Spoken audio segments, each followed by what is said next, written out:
When the ambulance siren tore through the quiet afternoon air of Seaview Terraces, Eleanor Martin was sorting mail for her neighbors at her kitchen table. At 67, serving as the Homeowners Association president had been a source of pride. Well-maintained properties, strictly enforced rules, and a secure community where residents felt safe. But in that moment, as she saw the ambulance racing toward the security gate, Eleanor's stomach clenched. The gate, part of the neighborhood's new security plan, could only be opened with a resident key card or security code.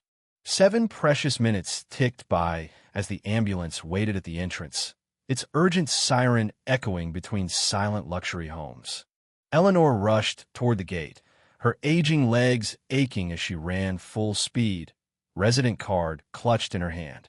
The man on the gurney, as they wheeled him out of Henry Reynolds' house, was James Walker, a 39-year-old single father and math professor at the local community college. He had been visiting Henry, an old friend and former colleague, when he suddenly collapsed from severe chest pain. James' face was ashen, his lips blue, and Eleanor, though no doctor, recognized the situation was dire. "I called 911 nearly 10 minutes ago," Henry said, his voice shaking as the ambulance finally raced through the open gate. "He should have been gone by now." As the paramedics quickly loaded James and sped away, Eleanor stood there, still clutching her resident card, a weight she'd never felt before settling on her shoulders. She had been the strongest advocate for this security system, a necessary barrier to keep their community safe from an increasingly dangerous outside world. Now, watching the ambulance depart, Eleanor wondered if the precious minutes wasted might be the difference between James's life and death.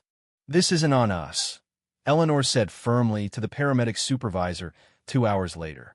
They stood in the sterile hospital corridor outside the ICU, where James Walker was fighting for his life. "With all due respect, if your team had the updated entry code, this wouldn't have happened." The supervisor, a weathered man in his 50s named Carson, looked at her with barely concealed frustration. "Ma'am, we dispatched to 17 different gated communities. When they change codes without proper notification, we sent an email," Eleanor interrupted, the defensiveness in her voice rising. "Thomas has the confirmation." "An email isn't protocol for emergency services," Carson replied. "There's a formal update process exactly to prevent situations like this. If Mr. Walker doesn't make it, we send an email isn't going to cut it for his daughter." The words hit Eleanor like a physical blow, but she stiffened her spine. "That's unnecessarily dramatic. The man has a heart condition. It could have happened anywhere." Even as the words left her mouth, Eleanor felt a wave of shame. Was she really blaming the victim? But the alternative, accepting that their carefully constructed security system had endangered a life, was too difficult to face in this moment. Carson shook his head. "I've been doing this job for 26 years, ma'am. When someone's heart stops, every single minute matters. Your gate cost us 7 of them." Before Eleanor could respond, the ICU doors burst open. A young woman with dark hair, clearly distraught and exhausted from crying, rushed past them toward the nurse's station. Emma Walker had arrived from college. Eleanor watched as the girl pleaded for information about her father, the raw desperation in her voice echoing down the hallway. "He's all I have left," she sobbed to the nurse. "Please, he can't die." Reality finally broke through Eleanor's defensive wall. A man might die, a single father might leave his daughter alone in the world because of decisions Eleanor had championed as the HOA president. "Excuse me," she whispered to Carson, and walked quickly toward the exit, unable to face the girl whose father might not survive the night. News traveled fast in the tight-knit community of 74 homes. James Walker had survived, but remained in critical condition. The prognosis was uncertain. That evening, Eleanor called an emergency meeting of the HOA board at her home. As the 5 other board members gathered in her meticulously decorated living room, tension was visible on every face. "We need to discuss the gate system," Eleanor began, setting down her teacup with hands that weren't quite steady. "The delay today could have fatal consequences. We might still lose James Walker." "Hold on, Eleanor," Robert Chun, 72, a retired military officer and strong proponent of the security system, interrupted. Let's be careful about jumping to conclusions. The gate system was installed for a reason. Before we had it, we dealt with burglaries at 3 houses and that assault in the park. Not to mention the strange cars that kept cruising through, Diana Wells, 65, added. I feel much safer knowing people can't just drive in here. Eleanor looked around the room.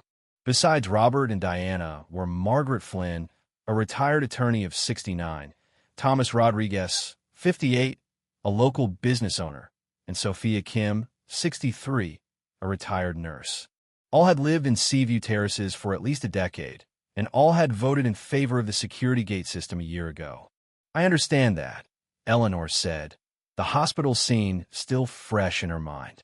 But I just watched a 20-year-old girl sobbing over her father in the ICU.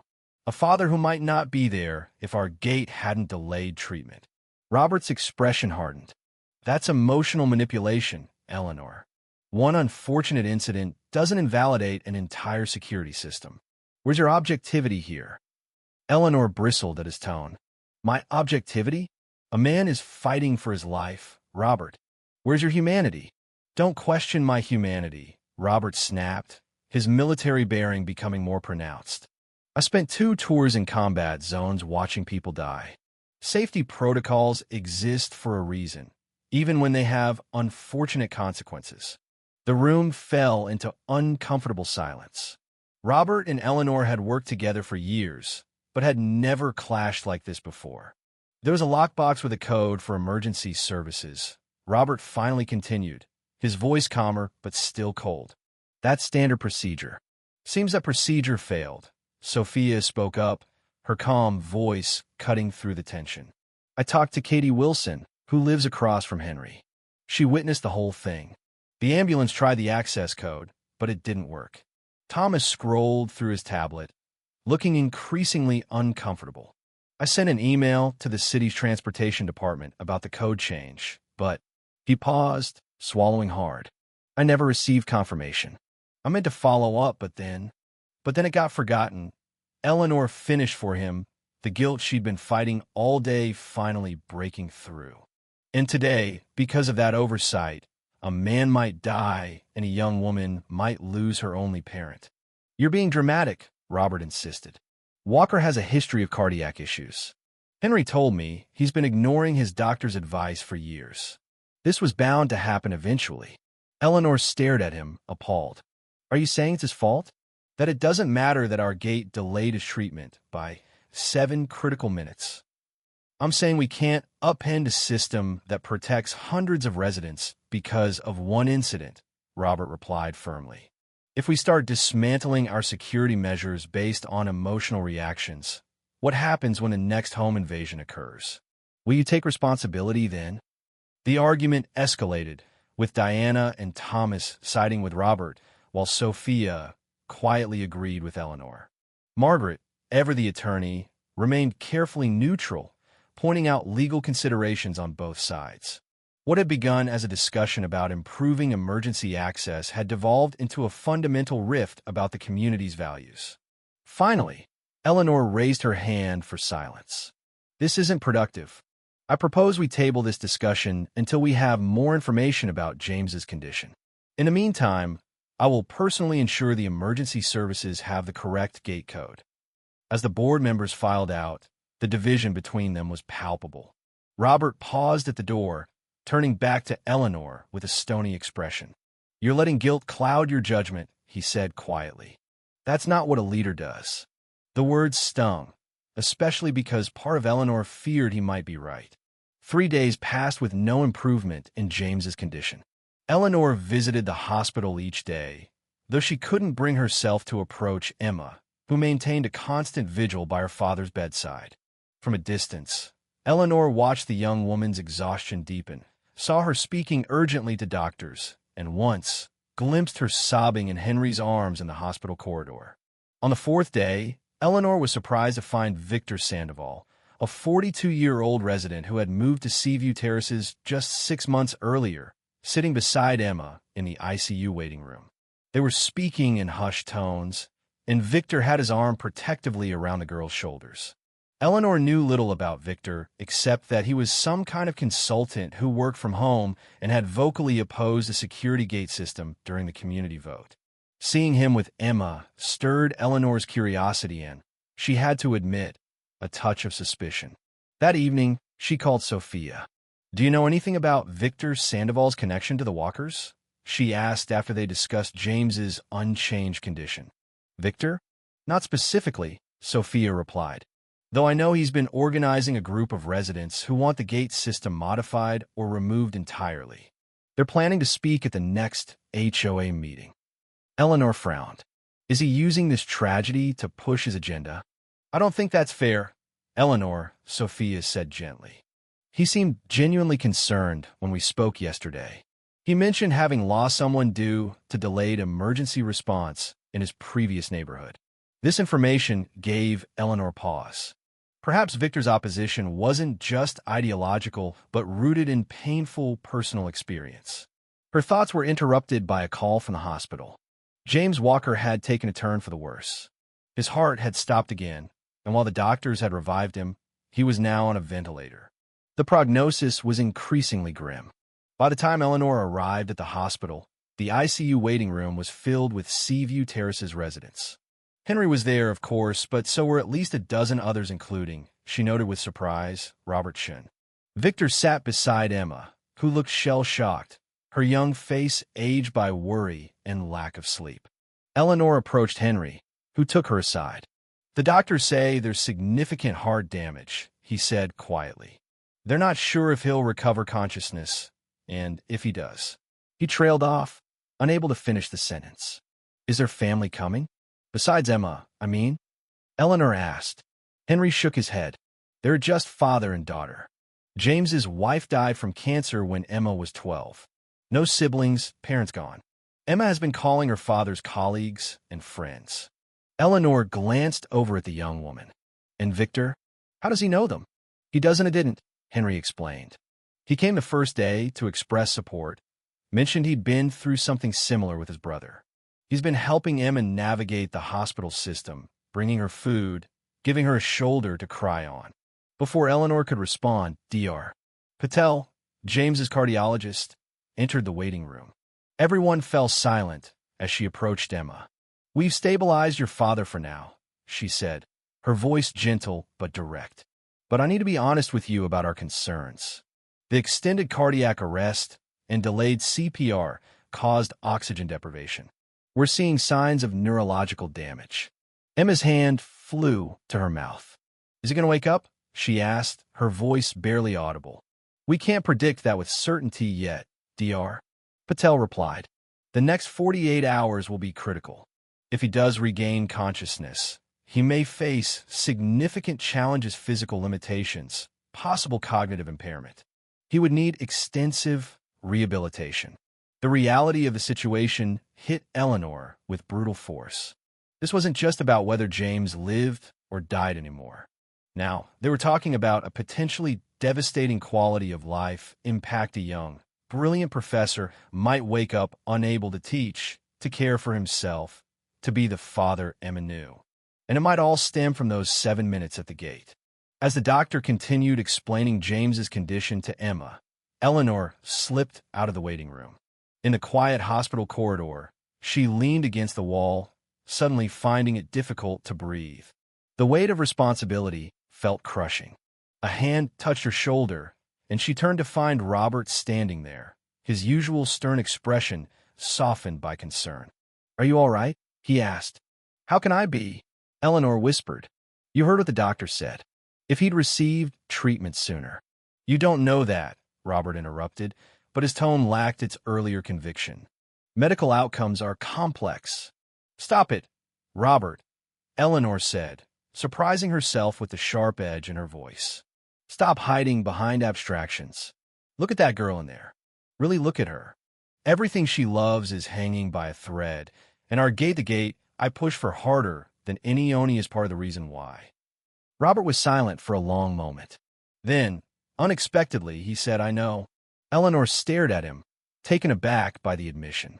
"I knew at the moment I saw her," he continued quietly. She reminds me of my daughter when we lost her mother. That same look like the world has suddenly become a place you don't recognize. It was the most personal thing Robert had ever shared with Eleanor. In all their years working together on the HOA board, he had maintained a professional distance, rarely discussing his family or past. "I didn't know you'd lost your wife," Eleanor said softly. 28 years ago, he replied. "Cancer like Walker's wife. Elizabeth was only 11. He paused, his military composure wavering slightly. "I've been thinking about it since this happened, about what would have happened to her if I died too." The vulnerability in his admission shifted something fundamental between them. For the first time, Eleanor saw beyond Robert's rigid exterior to the man beneath a widower who had raised a daughter alone, a father who understood exactly what was at stake for Emma Walker. "What do we do now?" Eleanor asked. Before Robert could answer, a commotion from the waiting room drew their attention. They hurried back to find Victor Sandoval engaged in a heated argument with Thomas Rodriguez. "You people and your precious property values," Victor was. "A man is dying because of your elitist security theater. How dare you?" Thomas shot back. "You've been here 6 months, and suddenly you're the authority on our community? What do you even know about Walker?" "I know what it's like to lose someone because help couldn't get there in time," Victor snapped. "My brother died because the ambulance couldn't get through the gate fast enough. And now you're going to let it happen again because none of you want to admit your system is killing people." The revelation silenced the room. Emma looked up from where she sat, tear tracks shining on her face. "Your brother?" she asked quietly. Victor turned to her, his anger fading into sorrow. 3 years ago. Allergic reaction. The paramedics were delayed at the gate of our community for almost 10 minutes. By the time they reached him, he shook his head, unable to finish. Eleanor exchanged a glance with Robert, seeing her own realization mirrored in his eyes. Victor's opposition to the gate wasn't merely political, it was deeply personal. "Mr. Sandoval," Robert said, his tone more respectful than Eleanor had ever heard him use with Victor before. "I think we need to talk." The next morning, Eleanor received a phone call that sent her rushing back to the hospital.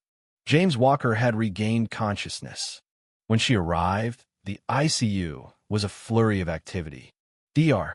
Patel was conducting assessments while Emma hovered nearby, her face transformed by cautious hope. Henry stood in the corner of the room, relief evident in his posture. "He's asking for water," Emma told Eleanor, her voice trembling with emotion. "He recognized me, knew my name." "That's wonderful," Eleanor said, genuinely relieved. "What else did the doctor say?" Emma's expression sobered. "It's complicated. He's having trouble moving his left side. They're not sure yet if it's temporary or permanent, and his speech is slurred. But he's alive. He's awake." Eleanor nodded, understanding both the joy and fear in the young woman's voice. James had survived, but the road ahead would be difficult. "Emma," she said carefully, "I know this isn't the right time, but I want you to know how sorry I am about what happened." The gate delay. "Stop," Emma interrupted, her voice suddenly hard. "Just stop. I can't do this right now." Eleanor stepped back, startled by the flash of anger. "Of course. I understand." "No, you don't," Emma said, the emotion she'd been containing for days finally spilling over. "You don't understand what it's like to watch machines breathe for your father. To sit here wondering if he'll ever teach again, or walk without help, or even speak clearly. You don't understand what it's like to think about changing his diapers or feeding him like a baby, if that's what it comes to." Her voice broke, tears streaming down her face. "So please just go. Your guilt isn't helping him, and it sure as hell isn't helping me." The raw rejection stung, but Eleanor recognized the truth in Emma's words. Her apologies were more about easing her own conscience than truly helping the Walkers. "You're right," she said quietly. "I'll go. But Emma, if there's anything practical you need, anything at all, please ask. We're your neighbors, and we want to help." As Eleanor turned to leave, she nearly collided with Victor, who was arriving with a small duffel bag that presumably contained fresh clothes for Emma. The look he gave Eleanor wasn't hostile, exactly. but it was clear he had heard Emma's outburst and agreed with the sentiment. Outside the hospital, Eleanor sat in her car for a long time. The community she had worked so hard to protect had failed one of its most vulnerable members when he needed help most. Now she had to figure out how to ensure it never happened again, even if that meant dismantling the security system she had championed. And somehow, she had to do it without fracturing the community further. 3 days later, Eleanor stood before a packed community room. Almost every household in Seaview Terraces was represented, along with Police Chief Frank Dawson, the town's chief of police, and Commander Michael Rivera from the fire department. The atmosphere was tense, with Eleanor had never felt less certain standing before her neighbors. For 6 years as HOA president, she prided herself on making decisive, confident decisions. But now, "Thank you all for coming," she began, her voice steadier than she felt. "We've called this emergency meeting to discuss what happened to James Walker and how we can prevent similar incidents in the future. Before we discuss potential solutions, I believe we should hear from those most directly affected," Eleanor said. "Henry, would you like to speak?" Henry Reynolds stepped forward, his usually jovial face solemn. "James is my oldest friend. We taught together for 15 years before I retired. He's one of the finest minds I know, and now—" He paused, composing himself. Now he's struggling to form complete sentences. "The doctors say he may improve with therapy, but they can't promise he'll ever return to teaching." A murmur ran through the room. "I was there when it happened," Henry continued. "I performed CPR while waiting for the ambulance. I heard the sirens outside our gates, knowing help was so close yet unable to reach us. Those minutes felt like hours." Next, to everyone's surprise, Victor Sandoval rose to speak. Instead of the angry condemnation many expected, he spoke quietly about his brother's death from anaphylactic shock while an ambulance was delayed at a gated community's entrance. "I moved to Seaview Terraces despite its gate system. Not because of it," he explained. "I wanted to prevent other families from experiencing what mine did. I've been researching solutions that balance security concerns with emergency access, and I believe there are compromises that can work for everyone." Victor's measured tone shifted the atmosphere in the room. Even Robert Chun, who had previously dismissed Victor as a troublemaker, was listening attentively. Police Chief Dawson spoke next, followed by Commander Rivera, both emphasizing the critical importance of immediate emergency access.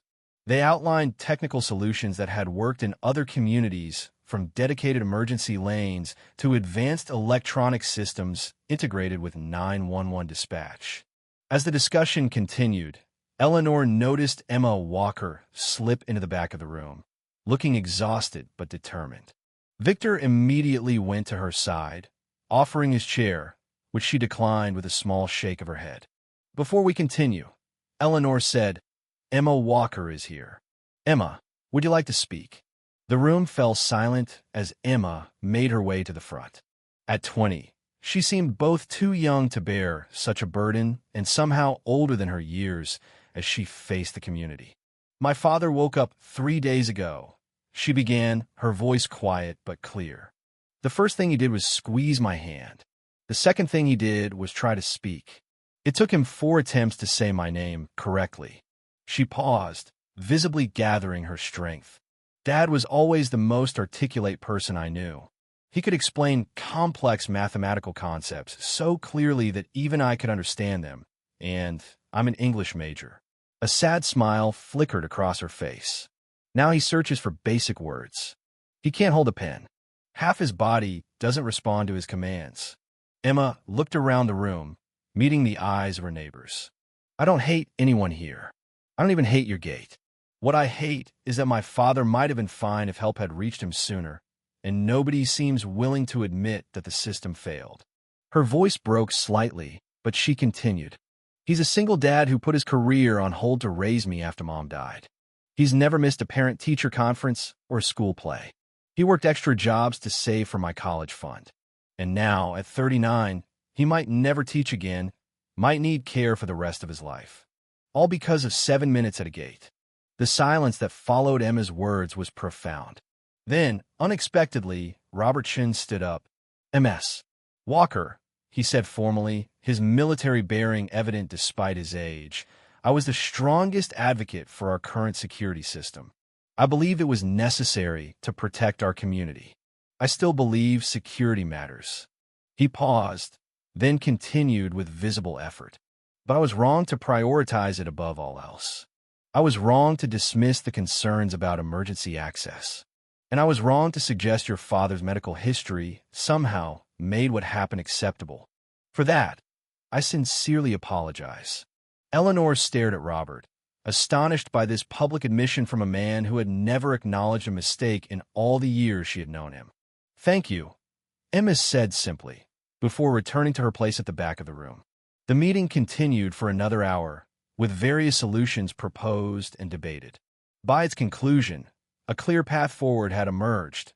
A dedicated emergency access lane would be installed, integrated directly with emergency services dispatch. Additionally, a neighborhood first responders program would be established, training residents in CPR and emergency response who could act in the critical minutes before professional help arrived. As people filed out of the community center, Eleanor noticed Robert approach Emma and Victor. She couldn't hear their conversation, but she saw Emma nod gravely and Victor extend his hand to Robert, who shook it firmly. Something had shifted not just in Robert, but in the community's dynamics. Eleanor was gathering her notes when Margaret Flynn approached. "That was well handled," the retired attorney said. "But you should know there's talk of a special election for the HOA. Some residents feel new leadership might be needed after this incident." Eleanor nodded slowly. "I've been considering resigning anyway." "Really?" Margaret looked surprised. "That's not like you, Eleanor. You've always been a fighter. Sometimes leadership means recognizing when you've lost the community's trust," Eleanor replied. "Besides, I think Victor Sandoval might make an excellent president. He has the passion for safety and the personal experience to ensure emergency access remains a priority." Margaret studied her thoughtfully. "You've changed these past 2 weeks.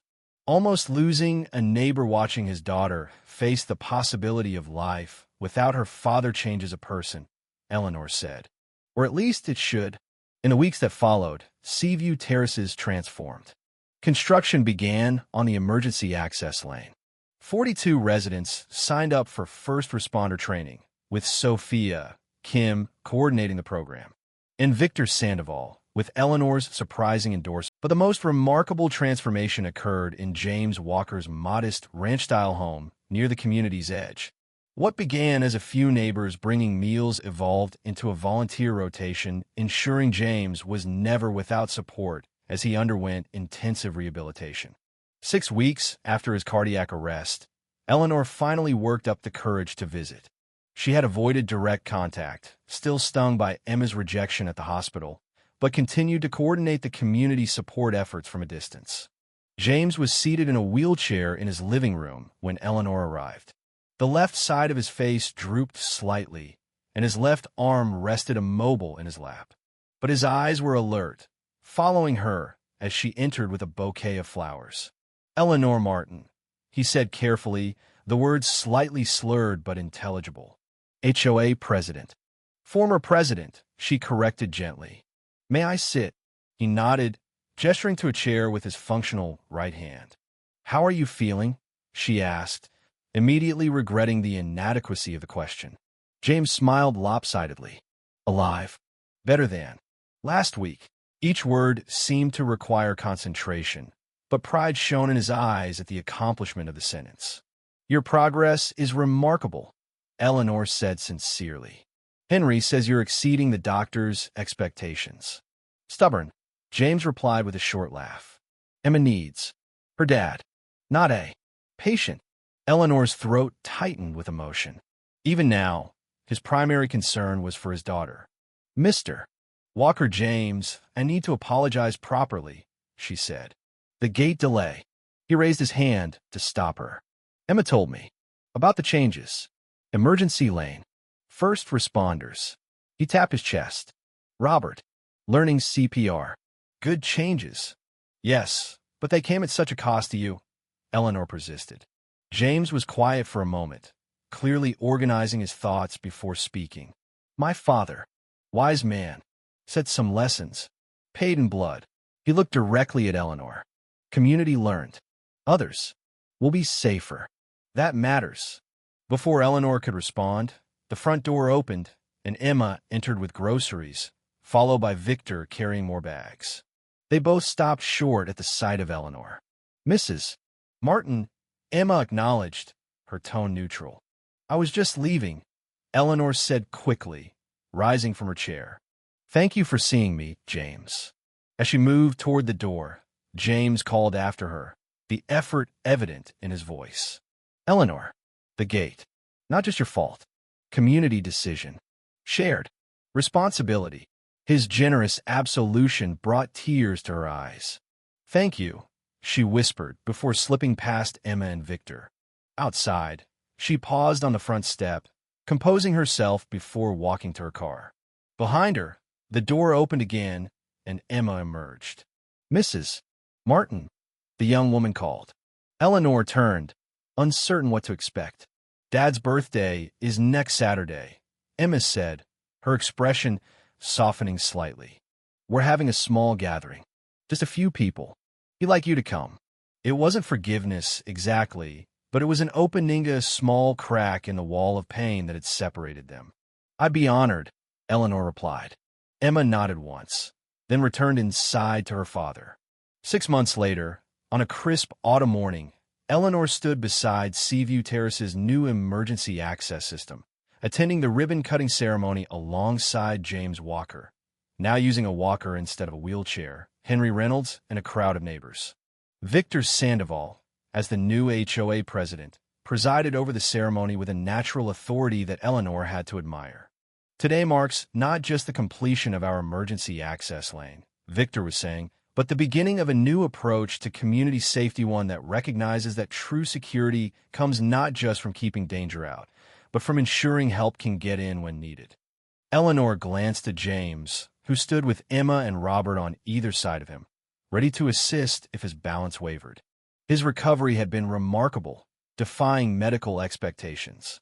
While he still had limited use of his left arm and a slight speech impediment, he had returned to teaching one class at the Community Collegiate Victory, celebrated throughout Seaview Terraces. But the changes in the community went far beyond James's recovery or the new emergency lane. The crisis had transformed how neighbors related to one another.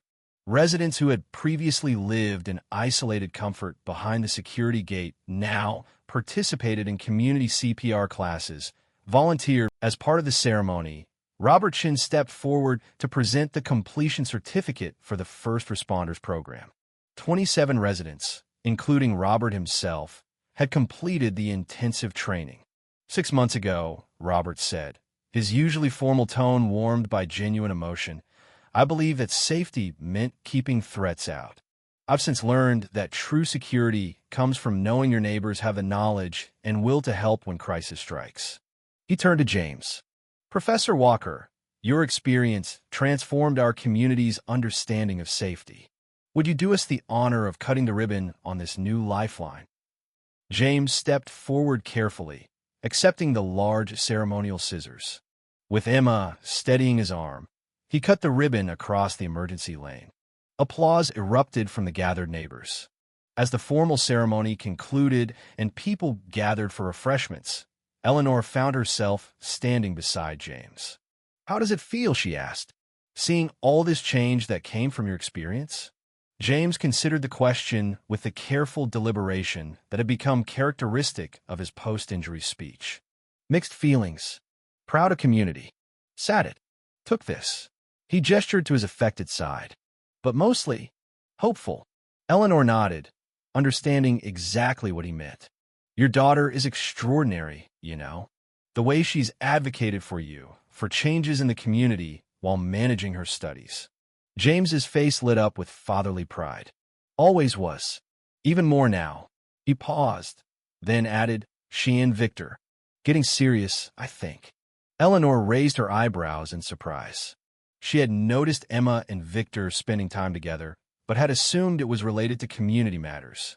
That's unexpected, she said carefully. James smiled his crooked smile. Life is, near death, teaches you that. Before Eleanor could respond, They were interrupted by an urgent commotion near the refreshment table.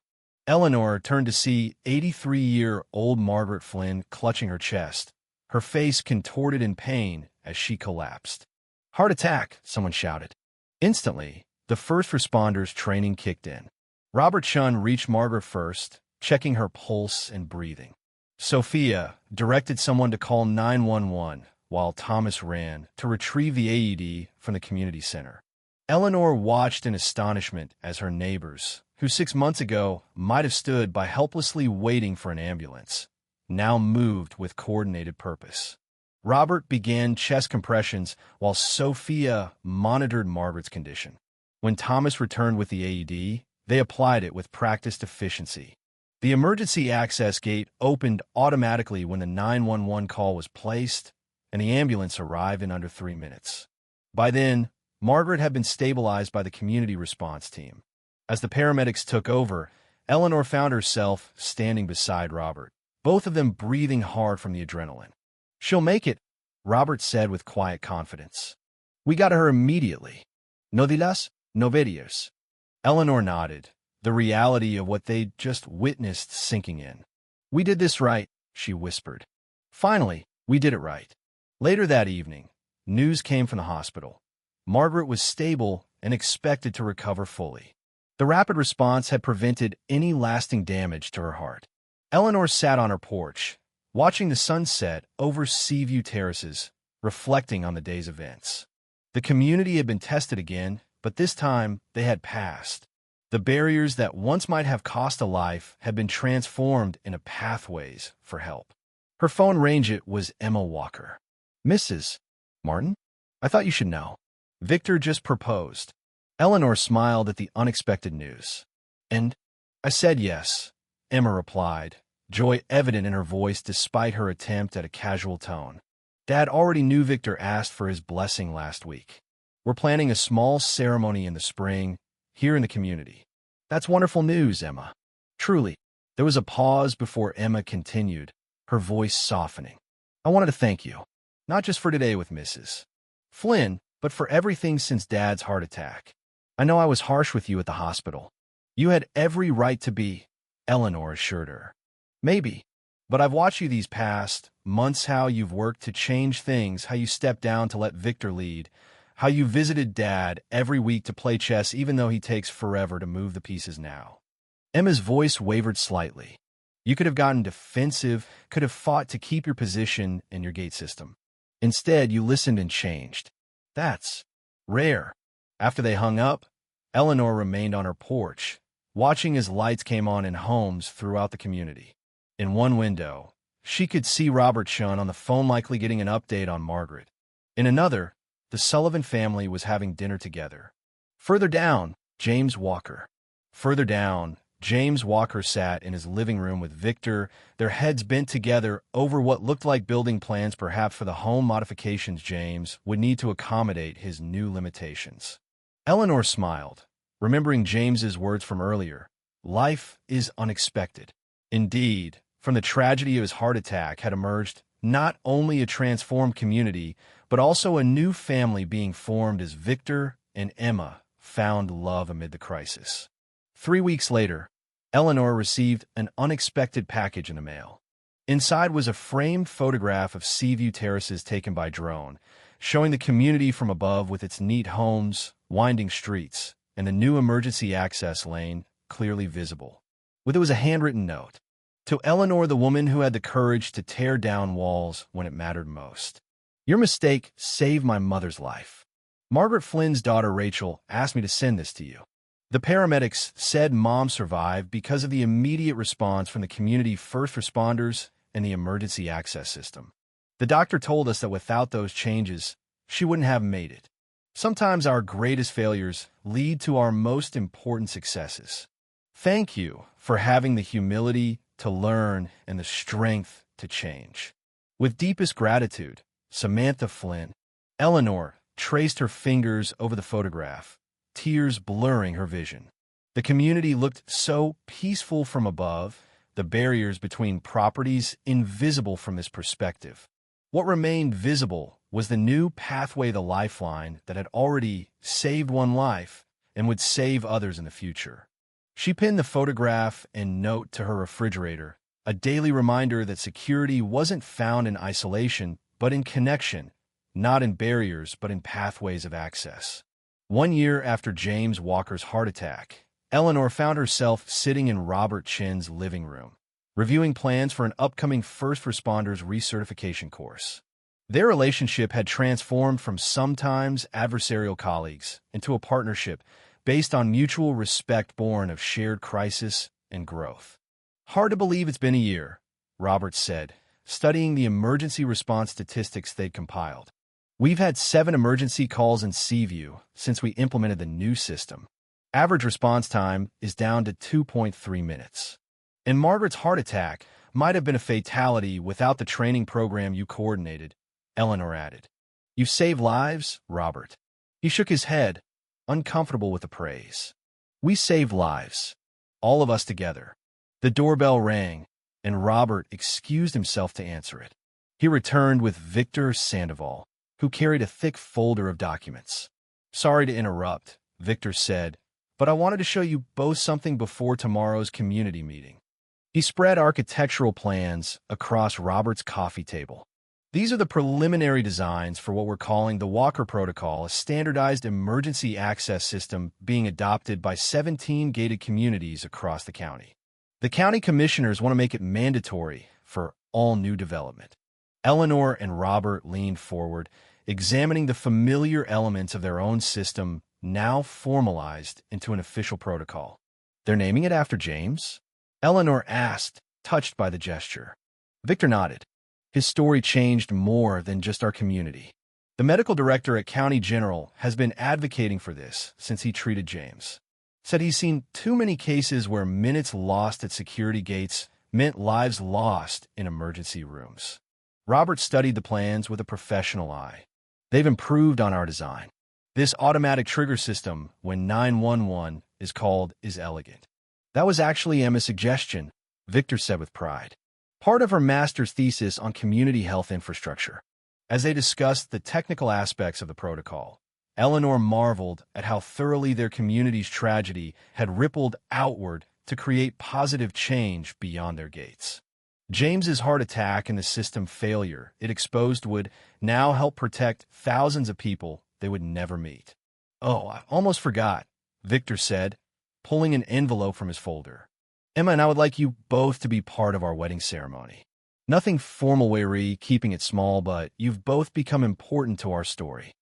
The invitation touched Eleanor deeply. From adversaries to allies to something like family, their relationships had evolved in ways none of them could have predicted a year ago. After Victor left, Eleanor and Robert sat in companionable silence for a moment. "I was wrong about a lot of things," Robert said finally, his voice uncharacteristically reflective. "About the gate. About Victor. About what really keeps a community safe." "We all were," Eleanor replied. "We thought safety meant keeping the world out. We didn't realize that sometimes the biggest threat is being unreachable when tragedy strikes." Robert nodded, then asked the question that had been on his mind. "The HOA election is next month. Victor has done an excellent job, but there's talk that you should run again. Will you?" Eleanor shook her head. "No, my time leading the HOA is finished. I'm more effective now working on the first responders program and helping other communities implement the Walker Protocol." She paused, then added with a small smile, "Besides, I think Margaret Flynn would make an excellent president, don't you? Nothing like a near-death experience to clarify one's priorities." "She did mention she was considering it," Robert acknowledged. "Said her heart attack gave her a new perspective on what matters in a community."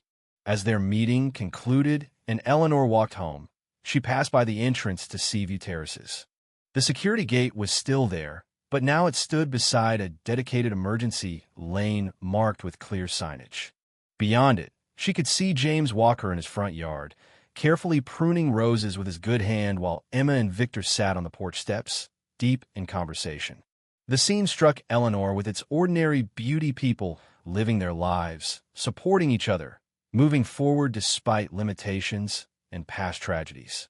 James's recovery had plateaued in recent months, He would always walk with a halting gait, always search occasionally for words. But he had returned to teaching part-time, had regained his independence for most daily activities, and would soon walk his daughter down the aisle. Eleanor continued toward her own home, reflecting on a lesson Seaview Terraces had learned at such cost. That communities, like people, are defined not by the walls they build, but by the paths they create to reach each other in times of need. As she passed the bronze plaque that had been installed beside the emergency lane, the walker access, where minutes matter, she ran her fingers over its smooth surface, a tactile reminder of how quickly life could change and how profoundly communities could transform in response. From her porch, Eleanor could see most of Seaview Terraces spreading out before her, the homes where her neighbors lived, loved, sometimes suffered, and, she now knew with certainty, would care for each other when crisis struck. The physical barriers remained: the gate, the perimeter fencing, the security cameras, but the invisible barriers of isolation and unreachability had been dismantled, replaced by pathways of access and connection that serve as lifelines when they were needed most. Eleanor remembered something James had said during one of their chess games, when his still-recovering mind had searched for and finally found exactly the right words. Sometimes we build walls thinking they'll protect us, only to discover they've trapped us instead. True safety isn't found in isolation.